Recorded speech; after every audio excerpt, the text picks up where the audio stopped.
5, 4, 3, 2.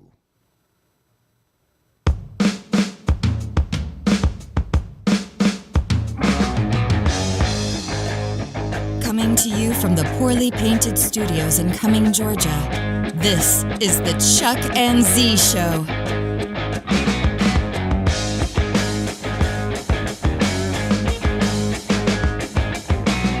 And now, here's Chuck and Zee.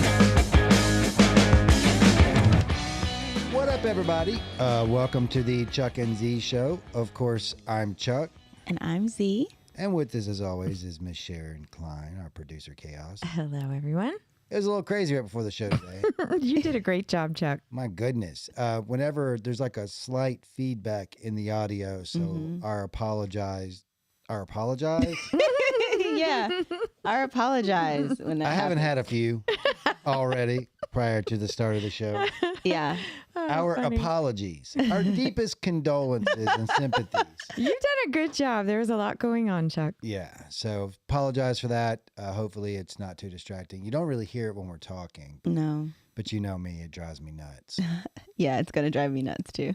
Yeah. But what do we have on the show today? We got a lot of stuff. We're going to talk about, so I'll just jump right in with Saturday. So Okay, actually, I'm going to start with Friday. Okay. Friday, I'm like, you know what? I'm so excited tomorrow. We're going to go down to Whistle Stop Cafe. Can't wait. Got the drone ready. The original Whistle Stop. The original Whistle. in Where Juliet, they Georgia. filmed the movie, Fried Green Tomatoes. We've talked about it a little bit before. Yeah. I was telling her I was super excited about it because I've never actually done a full-blown video on it. So I was going to do a full-blown video, do some cool shots, get some drone footage, all that good stuff. And so I got everything ready. I was up late getting it ready. Yeah. Got everything in the bikes. We got up Saturday morning, ready to go, got everything out there. Yep. Her bike started. The air and the tires and Checked everything. the tire. Her Checked bike the started. oil. My bike did not. Yeah, girl. Can you imagine? So frustrating. Oh, my gosh. And the crazy thing about it is, like, over the past, I would say, 4 days, minus yesterday, but it's been warmer, right? And Yeah. so we checked the bike even right after the cold snap hit, and it was like super cold, and the bike started right up. Started right up. Yeah. When the day after, the coldest it got, fired right up. And I let it run for, 10 minutes. I checked it several times and then just wouldn't start. So I put it on the charger. But that was a dark moment. Yeah. Like, I honestly didn't think that we would still have bikes this weekend. No, Chuck. Like, he was in the mode where he's like, I'm sick of it. I'm done with it. I'm getting rid of it. Like, pissed off because obviously, it's a new bike. I don't think we haven't even had the bikes for a year yet. Not quite. And we bought them a year ago. Yeah. But, It's the second battery issue I've had. yeah, That's and it's the what's second frustrating. time because when we went to Topoka Lodge, the same thing happened with this bike. We got home from work. We wanted to get on the bikes before the sun went down, and it was in the fall, so the sun, went down around 6:30. So 4:00 happened, and his bike didn't start, and so we had to put it on the charger, and we charged it for a couple hours, and ended up leaving around 6, and ended up being cold the whole ride there. But this time we had somewhere to be, so I didn't have time to charge it. So she hopped on her bike and I just Followed him around town. Drove the TRX.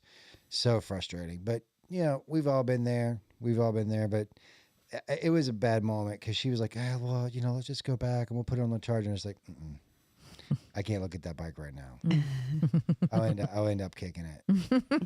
Yeah, throwing it down. Look, it I happens. can't imagine. It happens. I'm probably gonna switch and go lithium. I've been thinking about doing that. About the anyways. battery, yeah.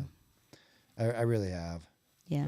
But yeah, that So happened. a fun full day of riding, which we weren't thinking to get back home until around 3 or 4, ended up being a ride around the block, something to eat, and then to the cigar shop to get some cigars because he was upset. Yeah, I was upset. Yeah, well, I mean, I was really excited about riding. So. Me too. But it happens. It happens.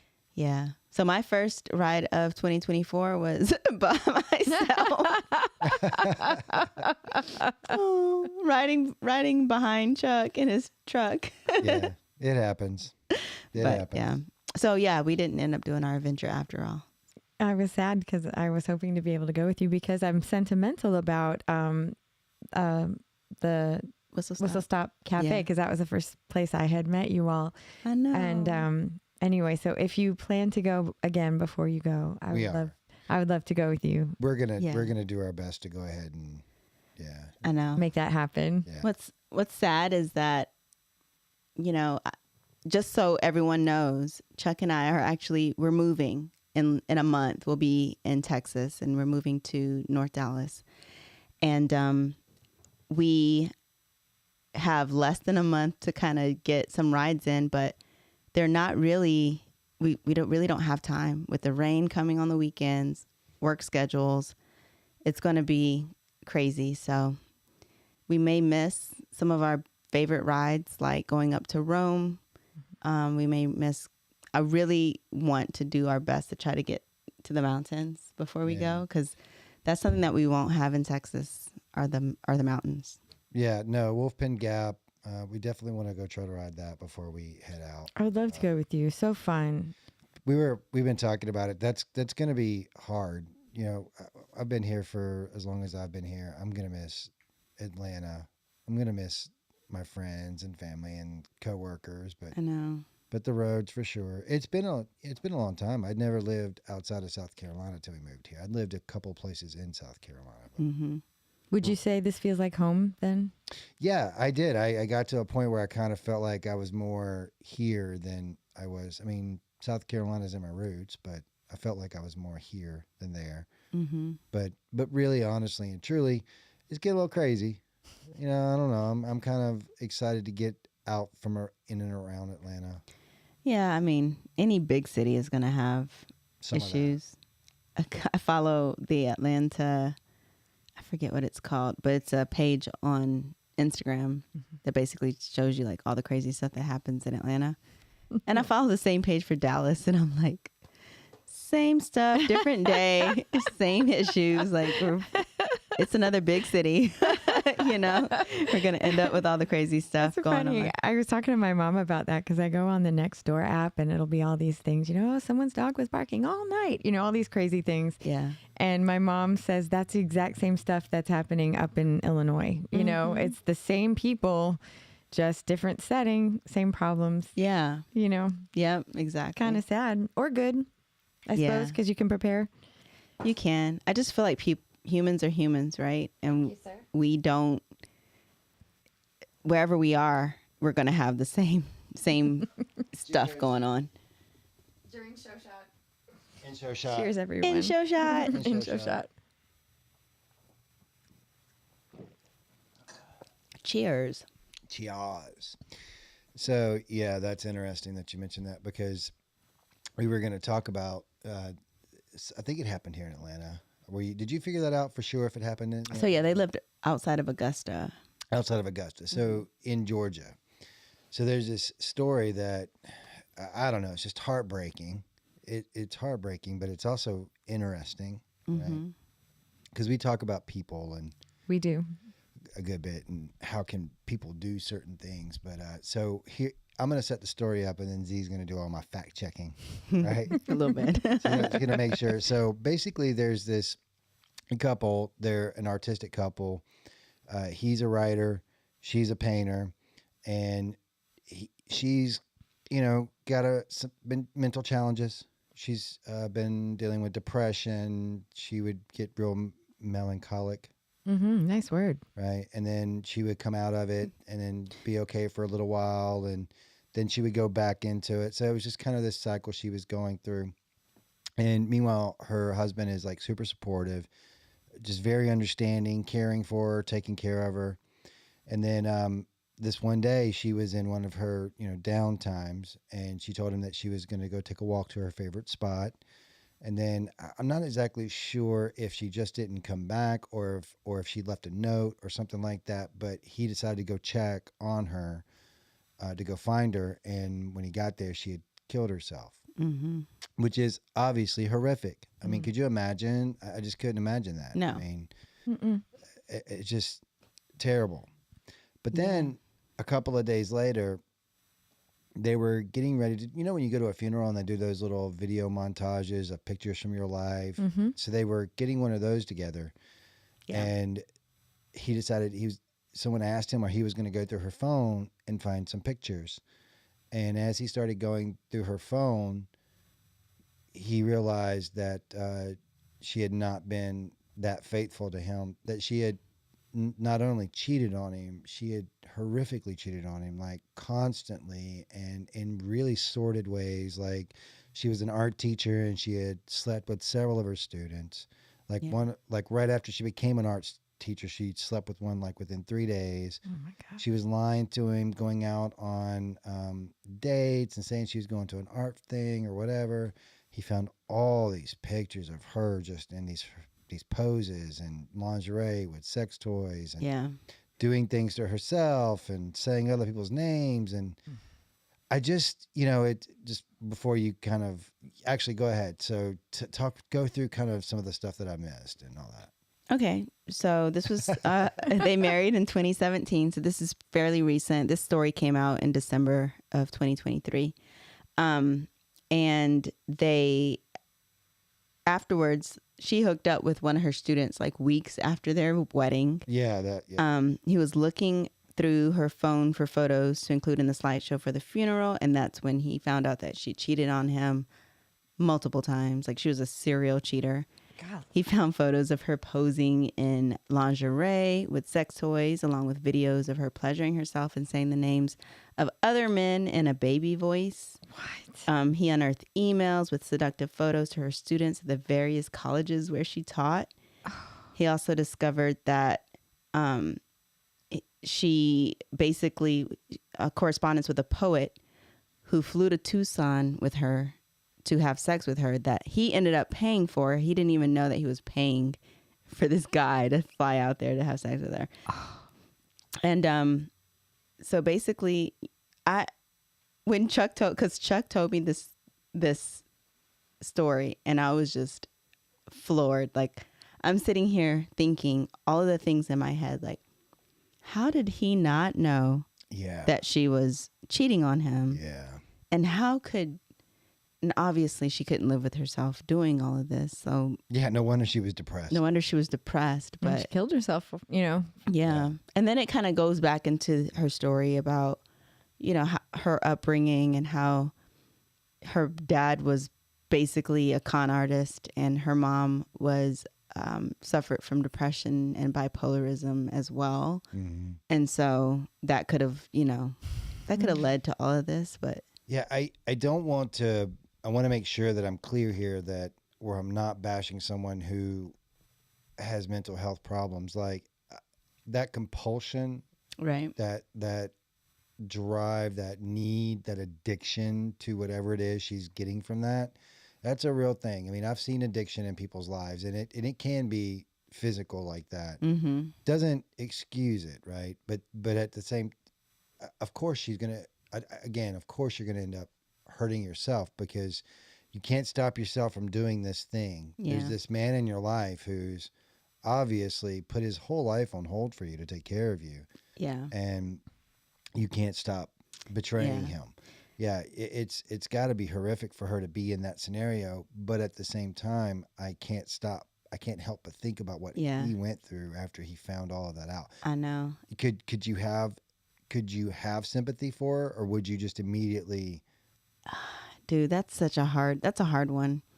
Afterwards, I don't think I could. Afterwards, he was just like, now he understands that it wasn't him, because I guess he felt so much like it was, like he could have prevented it, right? Like he felt like he was responsible somehow, right? But then when he finds all this stuff that she did, it's like, damn, I guess I wasn't the culprit. That's a good point. Like I thought about the trauma from losing your wife. Yeah. Right. And you're going through that for 2 days, just the morning of losing your wife.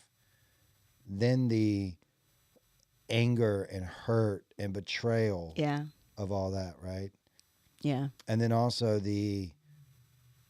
I didn't know her.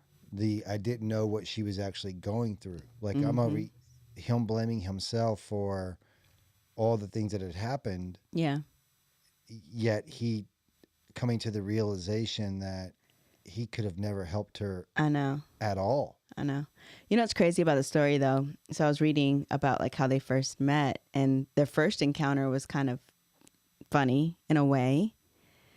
She called him from Atlanta jail because she had borrowed her friend's car, and they had expired tags on it. And so the car got impounded. She was rushed off to jail. And then, funny story, you know, like, hey, come pick me up from jail. It's interesting how some people, that's a scenario they're in, and it's just normal. Yeah. It's just. That's what I'm saying. Like they don't go, oh, this is a crazy person. Right. No. He was like, yeah, that did seem crazy, but I do like I was women horny. who.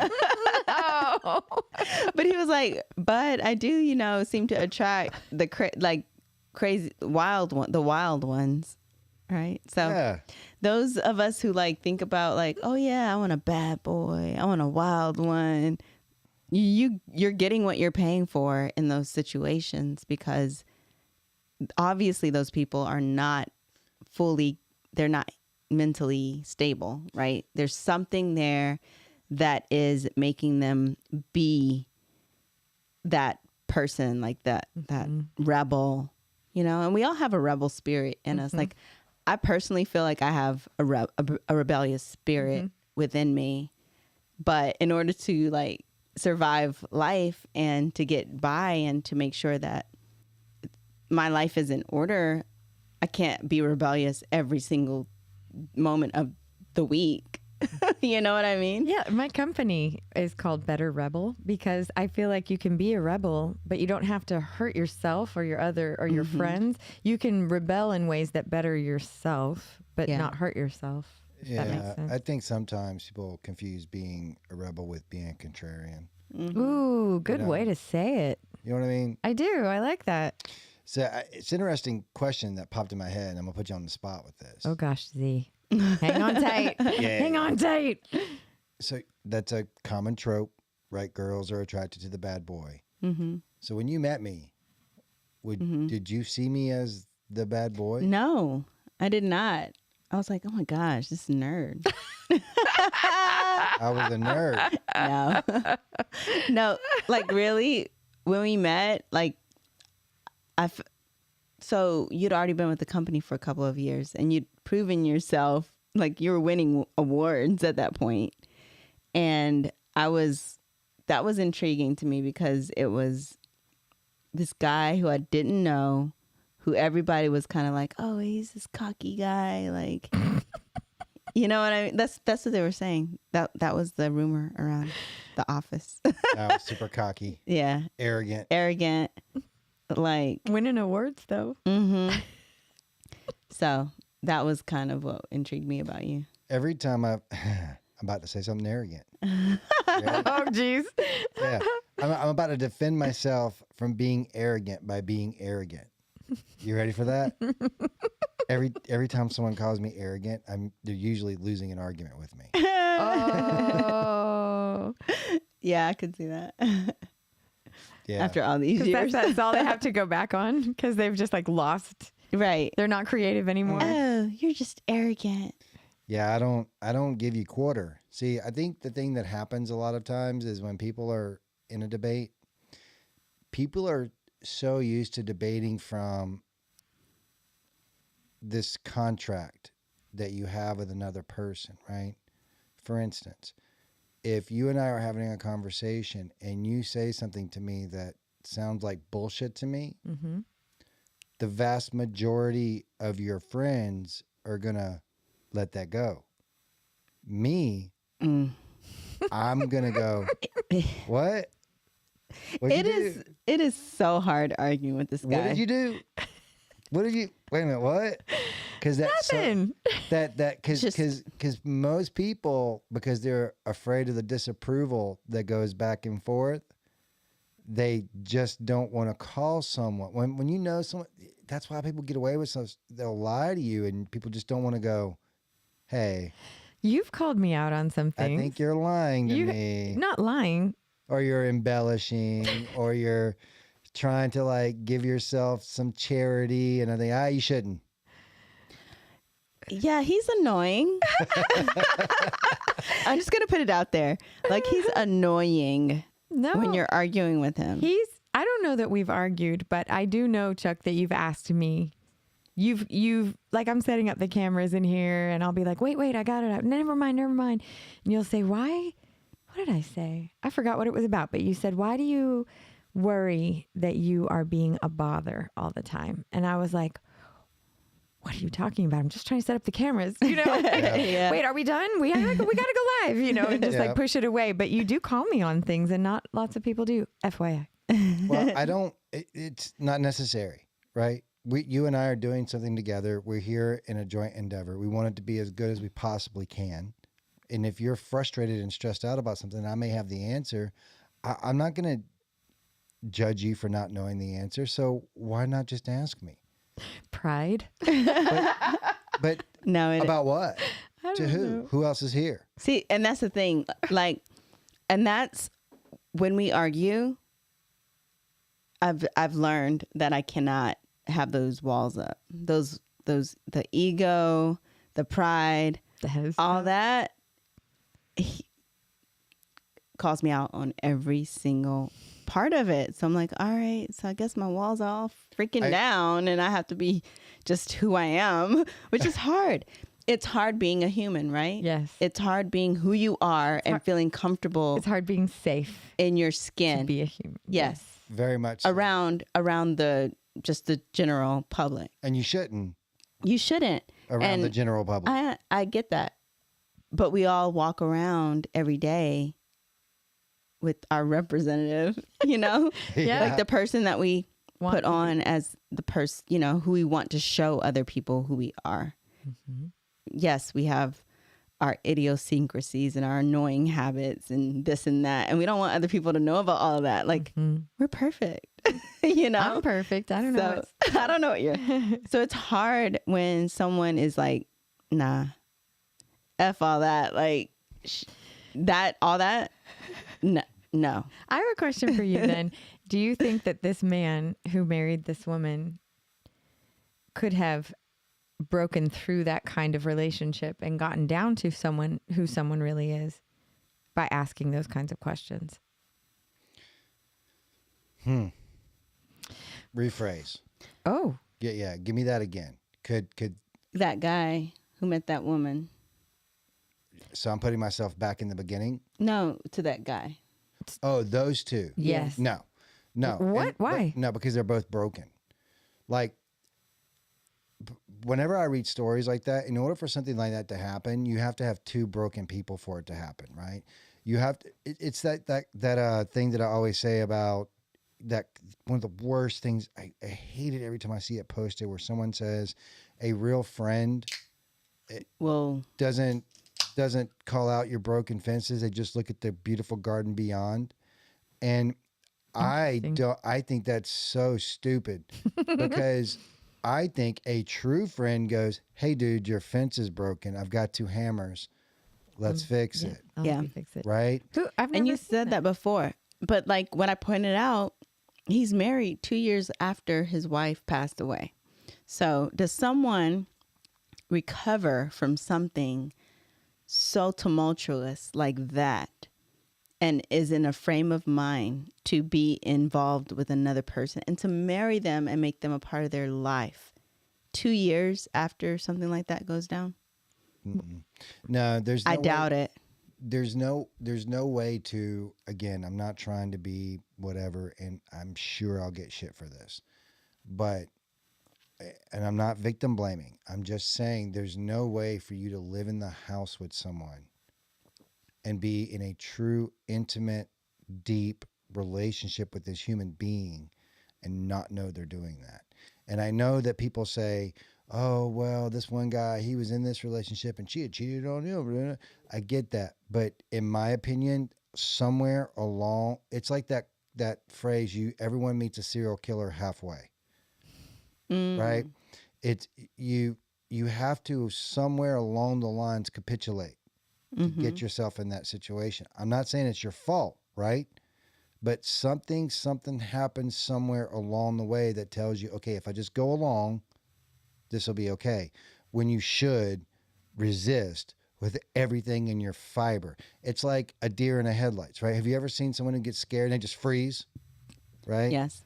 Right? There's something that people somehow capitulate somewhere along the lines thinking if I just go along, I'll be okay. And the reality is you should be fighting with everything you have to stop this from happening. Yeah. That's just. It's also like, I feel that we as humans, like we know intuitively what situations we're getting ourselves into just by that innate kind of power that we have within us, right? So our pineal gland basically in our brain is linked to our stomachs. Am I saying this correctly? Mm-hmm. So that gut feeling that you have, that everybody feels like, oh my gosh, I have a gut feeling about this. I have a gut feeling about that. It's basically your brain. Like a lot of our brain material is in our gut, right? So it's basically our gut telling us that, oh, watch out. There's something there. There's something to be aware of there. And a lot of times we want to have like a better opinion about a situation or make it better. Like I'm guilty of that. I'm guilty of giving everybody the benefit of the doubt when I meet them. Like that's my flaw. Whether it's nice, yes, I'm giving you the benefit of the doubt, but a lot of times I get taken advantage of because I'm so nice and I let other people into my life that probably shouldn't be there, but that's something I'm guilty, or let them take advantage of me in ways of, overusing my kindness and using my kindness for weakness or whatever. With all things, it's in the middle, right? I'm probably the opposite of that. When I meet people, I just have a barometer of human beings and I'm like, okay, we'll see. He's always like, we'll see. And I'm always like, oh, they're good until they're not, right? Yeah. I'm always in the middle on that. But it's interesting, while we're talking relationship stuff and all that, you brought up a topic the other day that I was like, well, yeah, that's kind of been around for a long time, right? Which is this whole backup boyfriend thing. Oh, yeah. So there was this podcast or some article, video that we're watching that said that 50% of women, married women or women in relationships, have backup boyfriends. And I was like, what? Like 50%? No way. Yes, 50%. It said that 50% of women in a monogamous relationship has a backup boyfriend. But I also feel that that's something that's new. I mean, of course, it probably was easier to do back when there was no social media, when you could hide the fact. But also, social media opens up those doors for that to happen because you can communicate with people from outside of your normal circle, right? It just gives you totally different access. What do you think about that, Sharon? I think that people have different definitions of fidelity, and my definition of fidelity would not allow me to have emotionally intimate relationships with other men if I'm in a marriage. Yeah. Because that belongs to my husband. So I feel like I would be cheating if I had emotionally intimate relationships with other men. Mm-hmm. I feel the exact same way. Now, not to belittle my relationships prior to Chuck, but like previously, I would feel that I would be entitled to having that type of a relationship, because you're not going to tell me what I can and cannot have, right? Because I wasn't looking at it in a way of like, it's not respectful.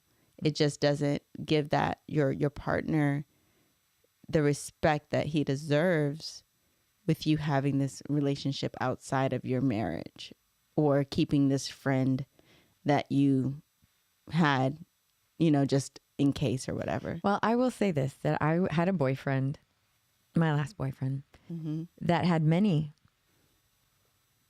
emotionally intimate relationships with women that were friends, quote unquote, that did not work well with me. And I didn't appreciate it. But I think my challenge for myself right now is finding a person who has the same definition of that I do. Yeah. Because like you were saying, with all social media, it's constant, whether it's Facebook friends or messages just through social media or texting. You can delete texts. I don't know. You could get away with it if you wanted to. Yeah. But I don't think that is, fidelity is very important to me. Because I would never cheat. That's just not who I am. And I don't know. I expect that from someone else. Yeah. So fidelity to me is something different than it probably was when I was younger, obviously.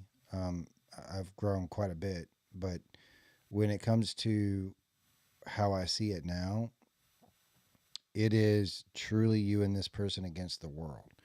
So when I'm out in the world, it's not hard for me with her.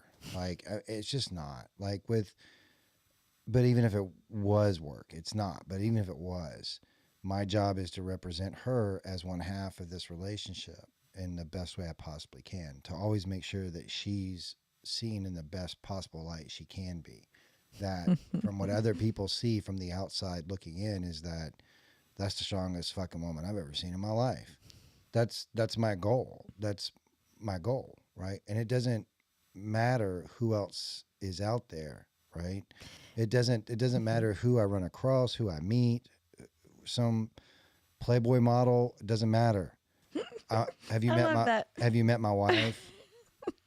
Yeah. It's kind of weird when you do have those same views and goals in life, because you come across so many different people in your life, right? And when you look at it as in the way that Chuck's saying it, like, this is the way I want my wife to be viewed, and this is the way I want our marriage to be viewed, and I don't want anything to overshadow that or to cast a bad light on that. It's amazing, because I don't feel like a lot of people, it wasn't something that I intentionally put out there. I mean, I always wanted to have like a good relationship, but I never really wanted, like, put myself in a situation where this is for the benefit of our relationship, right? This is decisions that you're making. Right. Like, I think that people in general are very selfish, you know? I'm one of them. I'm very selfish. Well, I'd say, so just so I can clarify, because you know how I feel about that word, I think there's irrational self-interest and there's rational self-interest. That's and I think the vast majority of people are irrationally selfish, right? Selfish, right away. Okay. I'm just saying, like, I feel that we as individuals want to put out our individuality, and I'm Z. I'm Zahara. I'm my own self apart from Chuck, right? And these are the decisions that I'm making, and Chuck has nothing to do with those decisions. But when you're in a relationship, that is who you are. But I have a question for you. Yeah. I just talked to our writing part friend, Anna, on the way here, and we were talking about dating. And I was saying, if I could change myself to be less, if I could be more surface, I would date all the time. I would date lots of people. I wouldn't care, but I'm so not. And I'm frustrated by it because I can't just be with whoever. I have to have a certain caliber of person, and it makes that challenging for me. But do you think that not everyone, do you think as a blanket statement, people who are having the 50% marriage women who have these side relationships are more surface? Of course. Yeah. Of course. Yeah. Yeah. I think that they have deep relationships with the people that they want to have deep relationships with. For instance, like when we get with our group of friends, right, we can go deep with them. We'll talk about our childhood, our past, like things that make us tick. And we can have that relationship with them, and then we can go about our lives and be okay. And I think that a lot of people confuse that with intimacy, and they don't understand that they can be intimate with their partner as well. And they don't really open up to their partner and, like, you know what I mean? Like, they don't really give their partner that that charity for them to understand who they are as a person. And like I said, people are selfish. So you're going to do what you want to do in the moment. And then it's going to be, ask for forgiveness later. Mm-hmm. And at that point, like, you've already made a decision, and you're not thinking about, like, the decision, how it affects the two of you. Let me ask you a question, Sharon. So no. You brought up an interesting thing. Okay. Because when you first started by saying if I could change myself or whatever, and then you laid out your value set, and then you laid out the consequences of that value set, right? And then you somewhat, in a remorseful way, talked about what other people get to do because they don't have the same value set that you have. Is that an accurate way of me describing what? Remorseful way? Like you were saying, if I could, I would date everybody. And it's kind of like you felt like, I wish I could do that. Yeah, I do. I wish it would be, there's a part of me that would find less struggle in caliber level. I would just go out and have fun and not care as much. I think I would pay a price in a different way. That's not what I want. That's what I'm asking. So yeah. So here's what I'm getting at. So it's a stupid movie, but there's a quote in the movie where they say it's twice as hard if it's honest, right? Mm.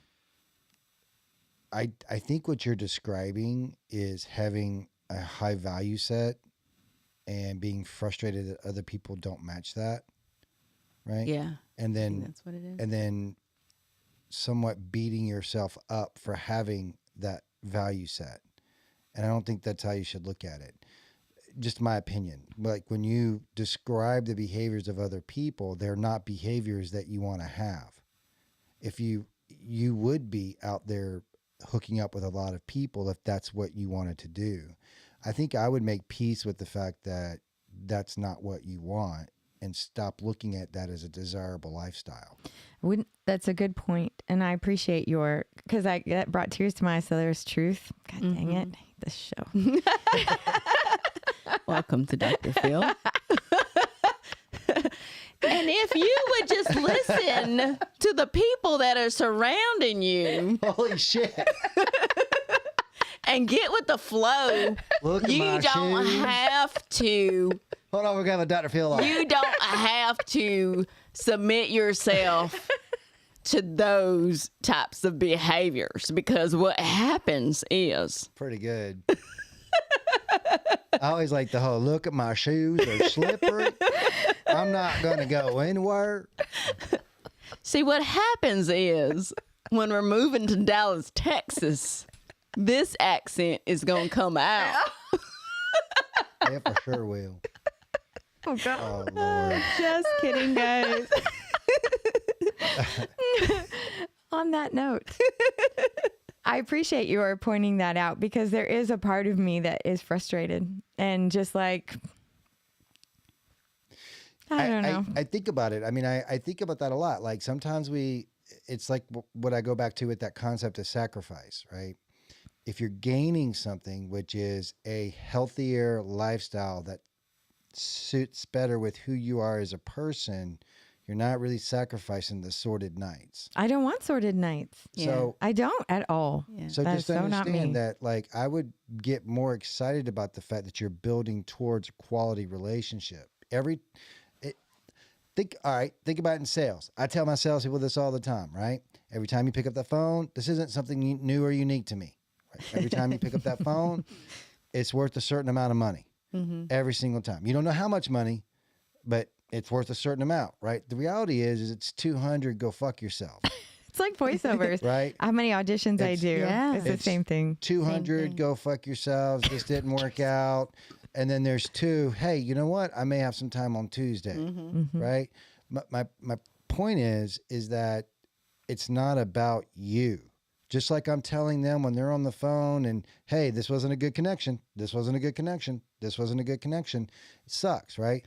Don't take it as a judgment on you when it's not a match, because it's not. It's you holding your value set. And I think that's something you should be proud of and see it as a power versus something that's holding you back. Yeah. I think that Sharon sees it as a power. Well, I do. And I appreciate your saying that. Let me explain. It's complicated. There are days where I do. And then there are days where I'm just wonder if I am weird. We all do that. Girl. First of all. You're human? No, I'm weird. Oh, she's a human being. I know. But no, like, seriously, like, you would think that we don't have those thoughts, but we do. It's like, is it us or is it them? Do you get what I'm saying? I do. Like, those are conversations that we literally have every week. Is it us or is it them? So I think that if you're going with the status quo, it's gonna lead you down a certain road. But if you go with what your gut's telling you and like your mind's telling you and like what you're keeping for that special person, it will happen. It's not gonna happen when you want it to happen or when you think it's gonna happen. It's gonna be out of the blue. And I know that's very cryptic and it's like, hey, it's gonna happen when it's right. But it's all about timing. It really is. Like everything, whether it be getting that voiceover that you wanted to do, that book that you wanted to do, that movie that you wanted to do, getting your book sold, that sale for that customer that's going to put you over your budget or over your goals for the year. It's all about timing, but it is work. It's work on yourself and it's work on everything that's going to lead you to that. It's not being stagnant and waiting for it to happen. Truth. You know what I mean? Right. I do. I appreciate that notion too, because I am making, it's very uncomfortable for me. I am making effort, but I do believe that I lack faith, which is kind of what you're reminding me of, as just there's faith that things work out the way they're supposed to. And I can say that when I'm not feeling that. I can say it all day. I know. Things work out and it's fine and you're fine and I am fine. I know. Now, Sharon, this is a good segue into, we're now offering seminars. All you have to do You just need the call-in show, 1-800. Just it's $49.99 a month, and So you have me on your show to sell me. So this is your first session, and there's it's only taken a year for this to come up. This is not a fast process, but we're gonna work with you over the next year. We'll take you through each level of progression. Yes. Right? And you'll get a sticker. Yeah, you'll get a different sticker. A different sticker every time you progress. Right. Until eventually, you're a grandmaster, and once you reach grandmaster Thetan level, we will have a ritual in which we replace that sticker. But that. At that point, you'll obtain unilateral oneness. Unilateral. With the universe. Yeah. With the universe. which is within you. And peripheral vision. I don't know. Then I won't want anybody anymore. Yeah, and then by that time, you'll be like, I want off the you'll be planet. fried. The only thing that we will have to go ahead and make sure that cannot come with you is your sage. Oh, no. The minute I visit you in Dallas, do you know the first thing I'm going to do? So one of our Dallas friends loves that type of stuff too. nice. And crystals. She's so so sage blue. and crystal. I've got a rock here from her somewhere. It's a crystal, babe. Yeah. It's a crystal. Is it crystal? It's like Yeah. a rock.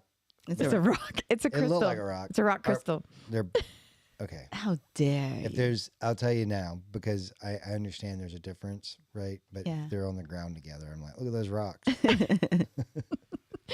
Like if there's a rock, 3 or 4 rocks and a crystal, I'm not going to be like, look at those rocks and a crystal. I know, right? Look at those rocks. So Chuck, last week we were on. Ooh. So that was that's a good one. I'm saying, did the 49ers already get into They in the Super Bowl. last week when we were on? No, were they? Yeah, they were. Yeah. All right, Because that was cool. Monday. Yeah. Yeah. So in 1 week, 1 week. Are we?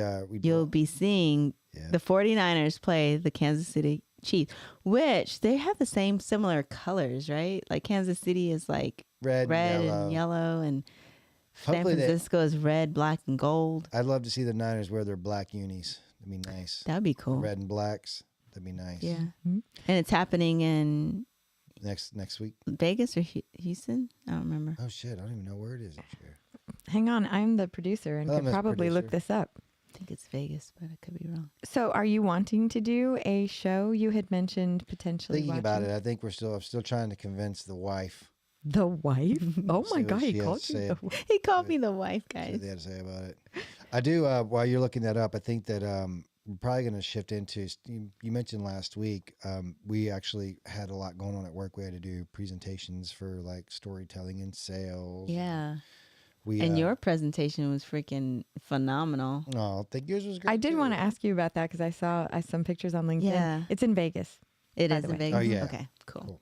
How did they go, the presentations? How did yours go, Z? Because you were Yeah. very concerned. She I know. was. So it was like there were 5 of us presenting together, and we didn't practice Oh. our presentation. So we all had sections that we had to do, but it actually flowed very well. And Chuck kind of showed us all up Stop it. on the presentation part He said, because stop it. he did his slides on the PowerPoint with ChatGPT. So he told ChatGPT to create some AI images, which are freaking phenomenal. So I used ChatGPT to create the images, but I had to go in and like really play with the prompts to get the images that I wanted. So all the content that was in it, I created personally. Like those were my thoughts. But as far as like the images I used to illustrate my thoughts, they were all generated through Dolly, which is part of ChatGPT. Yeah. So it was fun. It was good. It was about storytelling. So we did a segment on how storytelling relates to sales and how you can use different success stories in your sales pitch when you're talking, especially when you're talking in an industry, because we're in a service industry. So we have like 0 widgets that we make. We're putting people to work every day, right? So we're talking about the ways that we put people to work and the different service deliverables that we can offer to help companies with their workforce strategies. And it was really good, I thought. I think the first one, because we had two segments to do, 2 different workshops to do. And so the first workshop was really good. And then the second one was kind of like, oh, here I go telling my story. That's way too long. He put this clip in his slide show to talk about, it's a comedian talking about how badly his wife tells stories. No, you did not. And it literally was me. It was me. It was this guy saying like, yeah, so my wife took 15 minutes to tell me about going to Chick-fil-A for lunch today. And like basically went into, yeah, so she was telling me, I can't even listen. you know, we went to I had Chick-fil-A for lunch today. It was delicious. But first, you know, I'm on that diet. So, you know, I'm kind of like wondering if I should go to Chick-fil-A. So I went to the first Chick-fil-A, pulled in, and they were closed. It's just too much. So it's like 5 minutes of him telling a story Were about they his wife. laughing about this though? Yeah. Yeah. Yeah, and I'm listening to the story saying, oh my gosh. The reason why I showed that clip is because I wanted them to understand why being a good storyteller is important. Because this is, and the way I set that up was, this is what I call an ear beating. Right? This is just You so. want to put your hands over your ears? Yeah, as I'm like, this is disrespectful. It's just one of those stories that goes on and on and on and never gets to the point. And they're including details that make you angry. It's like, why did I have to know that you tied your shoes? Yeah. That's me. So, but That's me with telling stories. I'm terrible. And you know what's sad? Is I have this guy for a husband. And then my mom was a storyteller. She was a folklorist. She was a phenomenal storyteller. And I'm like, why can't I just get to the point? I'm telling details that are like not necessary at all.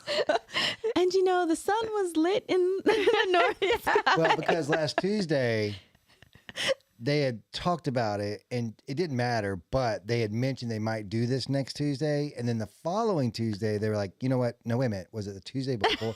When that stuff happens, I'm like, oh my God, I don't even care. Whatever you were about to tell me, I don't care. At this point, I don't want you to stop telling me the story. I don't want to know it anymore. Whatever your story is, keep it to yourself. It's yours. I don't want the information. I don't want it. So he does this, and then I have to get it out, right? I have to like tell my story, so I just continue on. And by this time, his like eyes are glazed over. There are times I'm like, and then she'll finish, and I'll be like, I missed something important, I'm sure. What?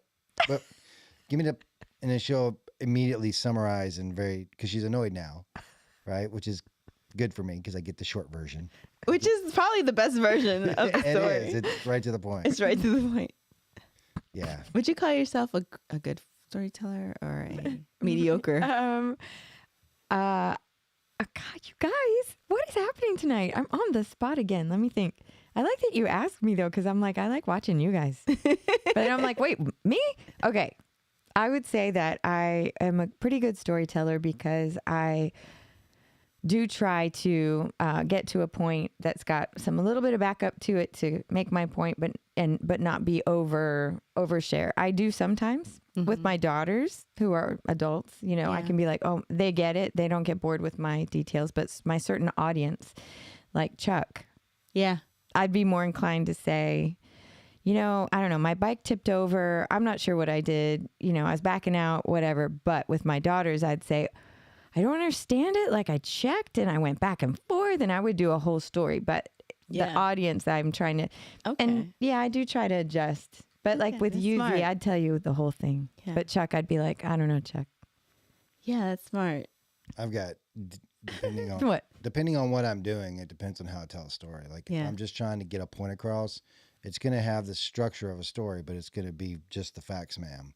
If we're sitting around a campfire, I'm trying to take you guys on a yarn. The audience. Yeah, he takes me on the same ride 50 times because he tells the same story, just like your grandpa did. Yeah. In It's a good 1918. story, though, right? It is a good story, they're babe. Good stories, though, They're good. They're good. And I know every single word to every single, just, you know, when you've been with someone for so long and they're telling So stories. that Chris Rock joke. Yeah, I heard that story. You know what? Go and do something and have something else happen to you. Why'd you get kidnapped or something to come out with some new stories?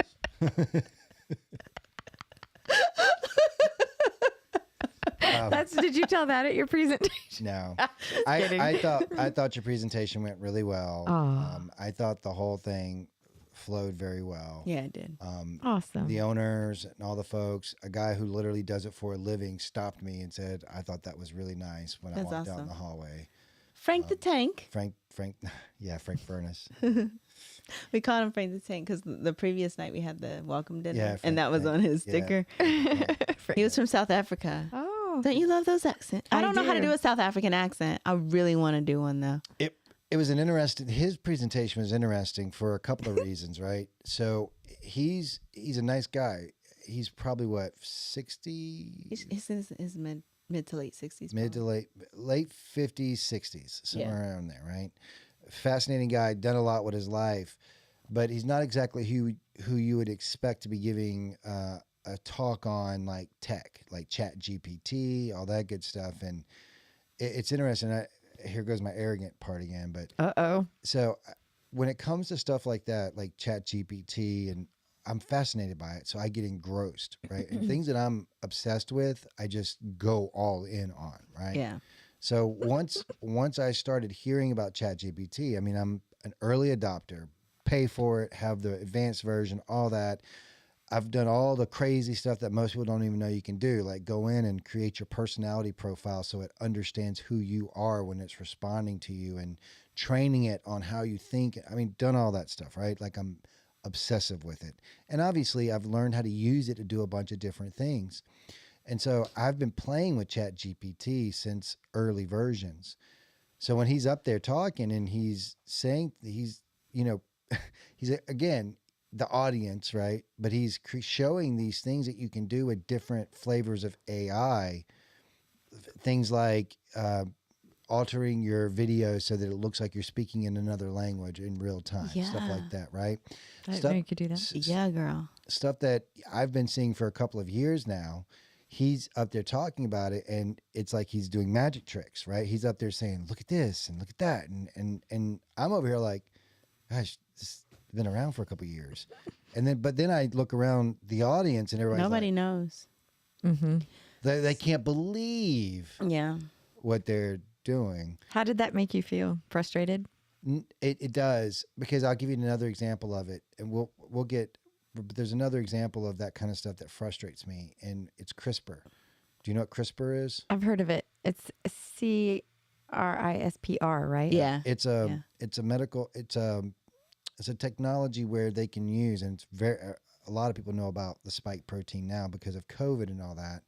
But it basically can use this tiny spike protein to cut your gene sequence or where your DNA is. And what they've discovered is that whenever you do that, the chain immediately reaches for the closest gene and replaces it. And the concept is that eventually you'll be able to alter genes that way. Down the road, I want blue eyes today. Take a pill and your eyes are blue, right? I started reading about CRISPR 10, 12 years ago. And I've been fascinated with that type of technology. mRNA comes out, and now everybody's talking about CRISPR. And it's like, if people were more aware of these things a decade ago, they can see the progression and understand why mRNA is what it is. But most people don't do that. It's For the me, same it's- thing with ChatGPT. Yeah.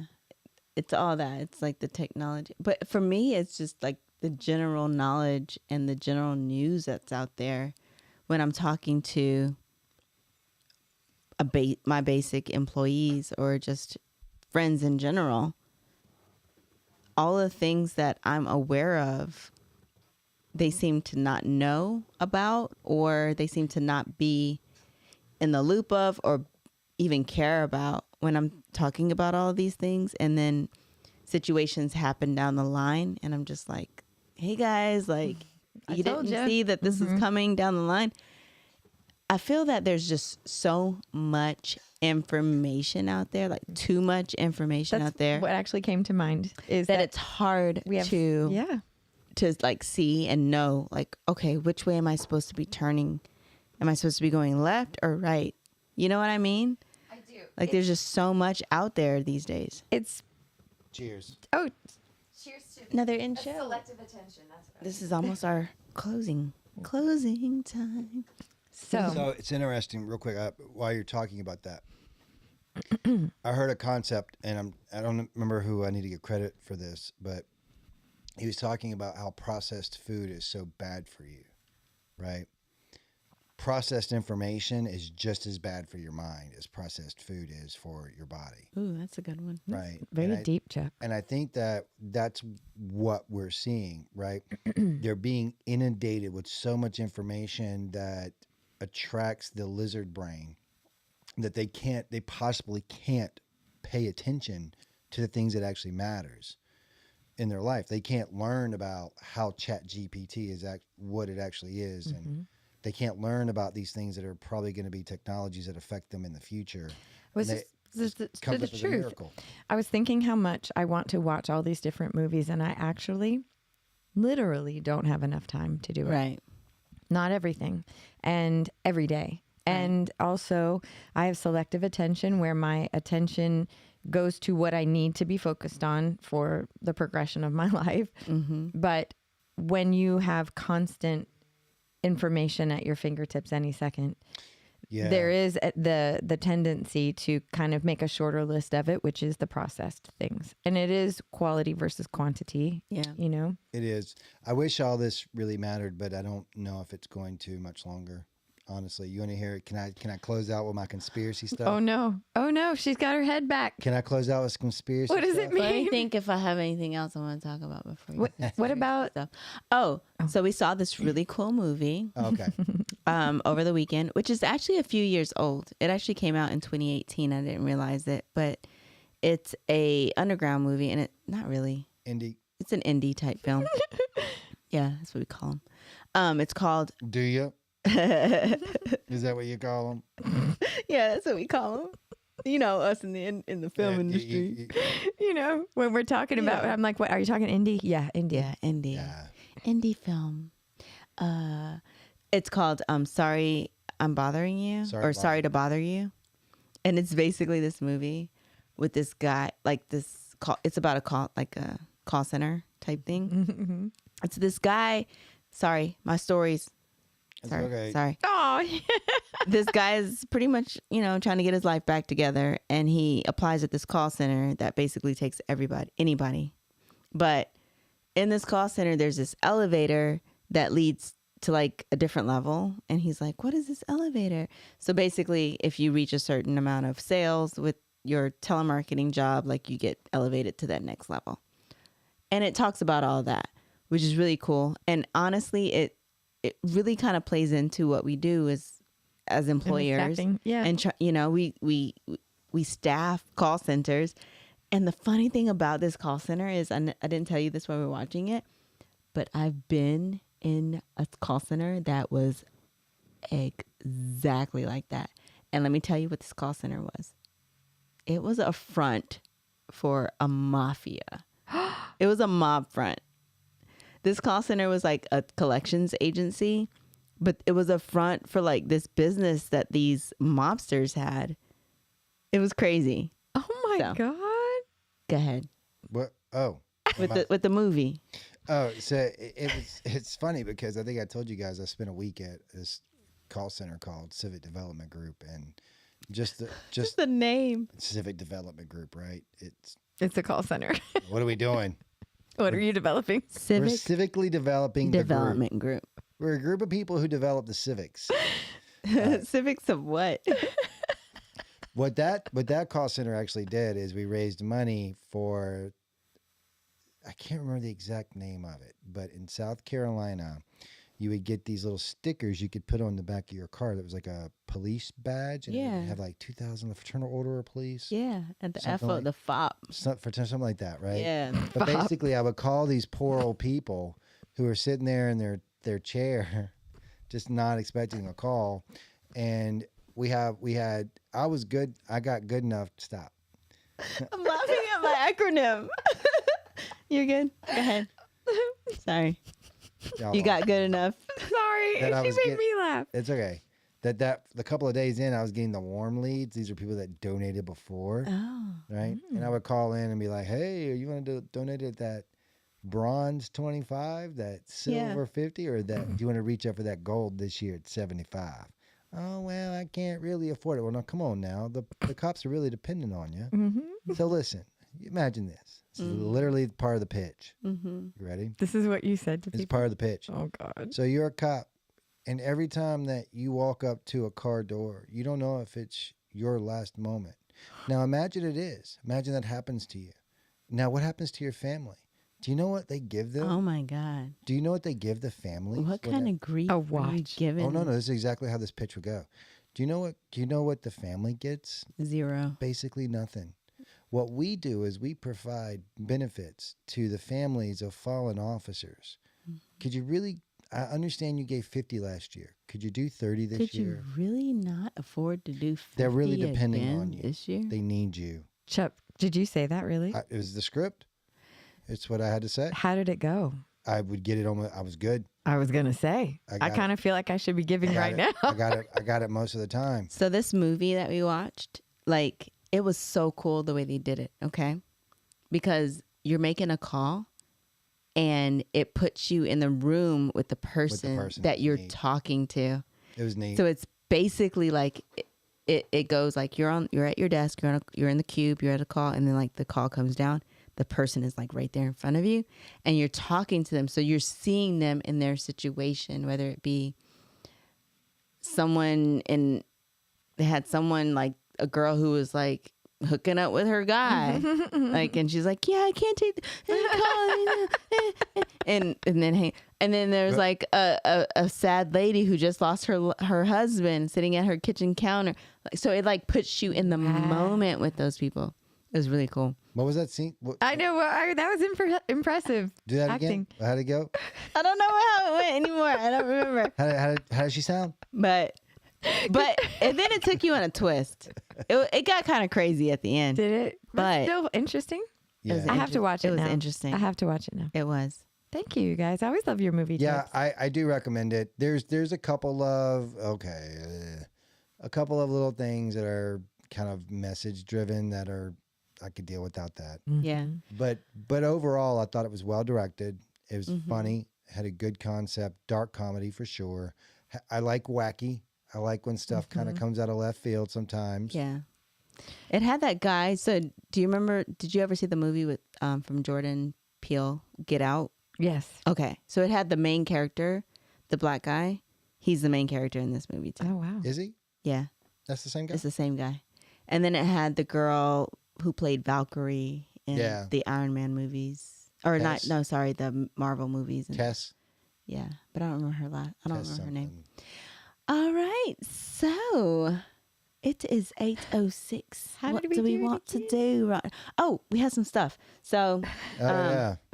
I just see how wanted we to just skipped say- over my conspiracy rant. Oh, I'm sorry. yeah. No, we need to talk conspiracies Go and ahead. I'm koozies. sorry. All right, I'll do it fast. Okay. Fast. Okay. So while we were sitting in this presentation about ChatGPT, right? He was kind of going over how do you use ChatGPT in your professional life. And it's exactly how I use it, right? So basically you write out what you want to write out, then you go to ChatGPT and you say, hey, don't change my content, but check grammar. Is there a better way to say this sentence? Is there something? Check that. And then it gives it back to you. And if you like it, you use it, edit it to where you like it, and you put it back in there and you go from there. All right. So keep in mind, that's the recommended way of using ChatGPT. Right. Now, Neuralink is something that I think is phenomenal, right? It's this awesome thing that's going to help a lot of people. It's an implant that people are going to get in their brain that will allow them to see, hear, move. I heard that this just happened. Presley Gray, one of the people we've ridden with, told me about it this weekend. Works for like It's been around a couple of years. Yeah, it's been around for a while. But they just implanted the first Neuralink into a human being last week. So if we know that, right? And have you seen the Vision Pro yet? Yes, I have. I saw there was a TikTok that kind of explained a little bit of it, what it was like to use it today. I watched. So I want you to think about these three technologies, right?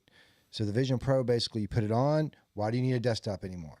You literally can just see whatever. Your keyboard can appear on your screen. There's going to be video games where you're doing this and there's something going on your desk. You'll be able to walk around the city and it'll like give you directions. I saw, like, say for instance, you're working on your motorcycle, right? I can't figure this out. ChatGPT, please project onto my Vision Pro what I need to do to fix my motorcycle. And then it'll pull up your motorcycle, pull up the schematics of it. Then it'll create virtual hands in your vision that you then put your hands into, and it guides your hands down to do exactly what you need to do. Okay? All right.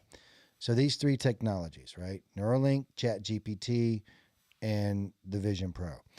First, I want to say that if we're seeing the technology, by the time it's getting to where consumers can see it, It's already You amplified. cannot imagine how evolved this technology is at the government level. There's this thing that everybody needs to look up called sentient that's been around for 10 years. That is insane what they can find out.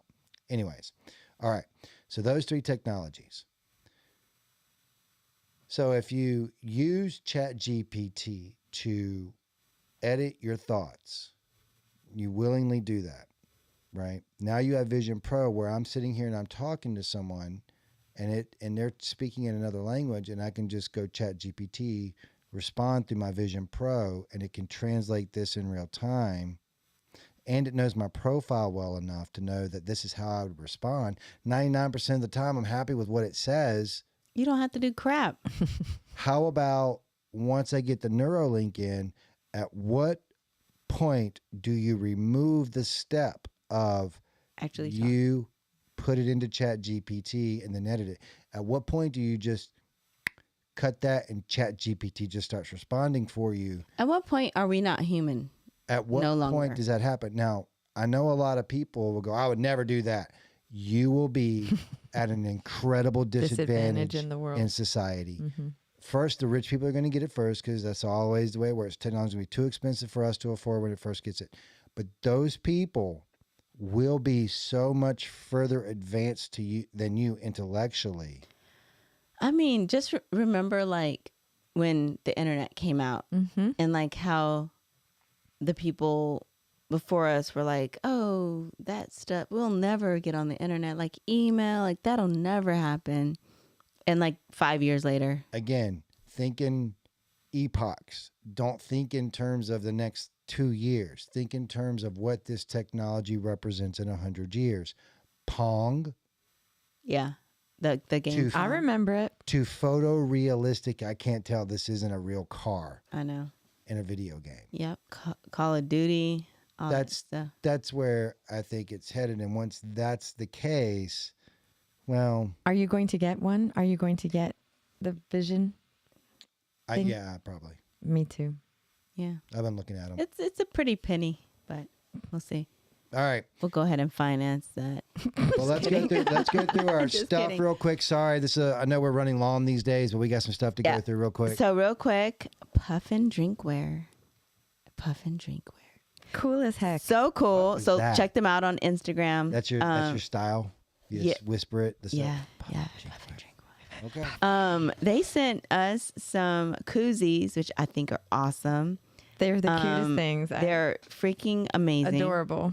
So I want to show you guys the koozies that I got. Freaking awesome. Look at it. It's a freaking leather jacket It's in his koozie. pocket. It's got the hands. And it's got the hands. This is exactly how I stand in my leather jacket, guys. There you go. And then it also has a leather vest. Like what? That's so cute. I'm going to totally put my drink in there. A little Diet Coke, a little beer. So check them out. Puffin Drinkware on Instagram. They have all kind of cute stuff. They have like the puffy jackets. They have hoodies. They have all kind of cute, They have a sleeping All bag. kinds of things to keep your drink. cool and calm and collected. What else we got, Chuck? Look at that. What you wearing, Hey, Chuck? we got the Chuck and Z shirt made by Tim. Yeah. Hog Dog Moto. Love Yes, it. shout out. Beautiful. All right. So what's this stuff? All right, this is from Nayeli. So Nayeli came on a podcast like maybe 6 podcasts ago, but we weren't able to get the audio right. It was a fun podcast too. We had so many people She's a great person. join. Yeah. She's an amazing person. She's in Texas, so I was thinking maybe about that. we'll do this in person And then when we get out to Tejas. we get this box of stuff from her. It's so sweet. A box of goodies. You want to go So. through? So it's like a lot of stuff. Yeah, we don't Look at have to this, go first through of all. every single one of them. First of but all, look at that. Texas. That's an ornament. it was How kind of beautiful. that's kind Isn't of that crazy? She didn't know we were moving to Texas. No. She sent this. yeah. That was That's where she prophetic. lives. That was prophetic. It was Yeah. nice. How sweet. You guys get like gifts. I ain't eating these.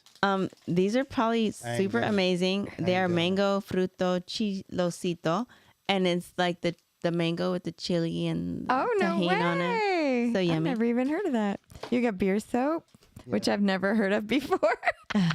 Big Texas beer soap. Beer soap. What's that? Some hot sauce? Feel the burn, yo. Hot sauce. Yeah, then we got like some cool like stuff like this and some nice stickers. We got some stickers. What else we got? Oh, You got some vegan lip balm. yeah, I'm on board. Yeah, stickers and then Oh, some honey. some honey. How sweet was she to do It was just that? like so cute. It was like little Yeah. tiny. And this is Oh, for Miss look, Sharon. Sharon. Klein. What? Sharon, you got some stuff I that you got need stuff? to open. What?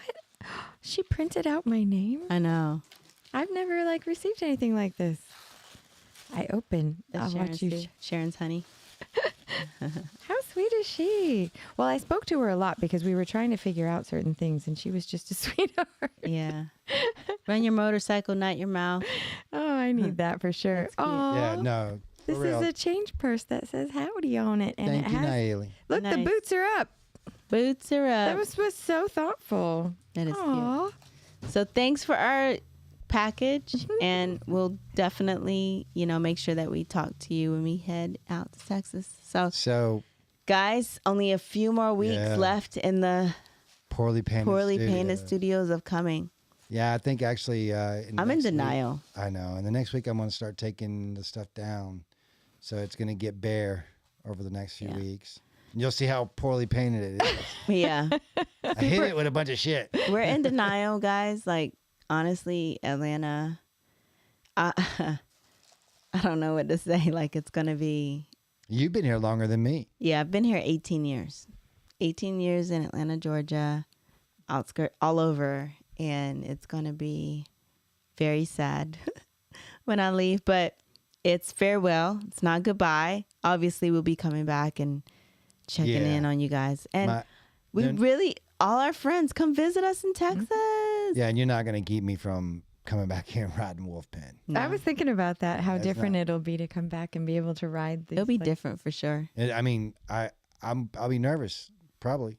Because I ride it so much that I know it so I well, know. you know? What is also that crazy is that these cities, these towns, everything, they blow up so quickly, right? I mean, just in coming, we've been here 6 years and it's completely changed from when we first moved here. And I'm sure it's completely changed from when it was 20 years ago. So when we come back to visit, and even in a year, even in 2 years, it's going to be different. So Yeah, we're going to build us a compound out in Texas, though. Nice. Looking forward to going to Freedom some Lane. chickens, some goats. Chuck and Z, break free. Where's my room? This will be. Come on, Sharon. We're going to do some barn dominiums. Oh, nice. Yeah, that's what we're going to do. Hooray. They'll be like the Klein studio or something. Yeah. Ooh. Ooh, I was just kidding, but hooray. As a matter of one other thing I wanted to tell you, if you can make it work, we would love to do your show before we leave Atlanta. What do you mean, my show? Fearless Formula. Oh, really? Oh, my God, yes. Oh, how sweet are you guys? I would love to have you on Fearless Formula. I was like, what show do I do? The other podcast that you run. Let's plan that. It will actually be very sweet because I had you on the show maybe a year and a half ago or so. Yep. And I wanted you to come back because we were going to talk about the progression of the industry and as it changes. And so it's perfect timing, but definitely it'll be bittersweet, and I'll buy you a drink after. Yeah, let's do it. All right. Shiny side up, everybody. All right, guys. Sign us out, Z. Social media and Make stuff. sure you like and subscribe on our Instagram and YouTube. And love you guys. And thanks for watching. Really appreciate the support from everyone. So All right, peace out. Bye, everyone. peace. Bye, guys.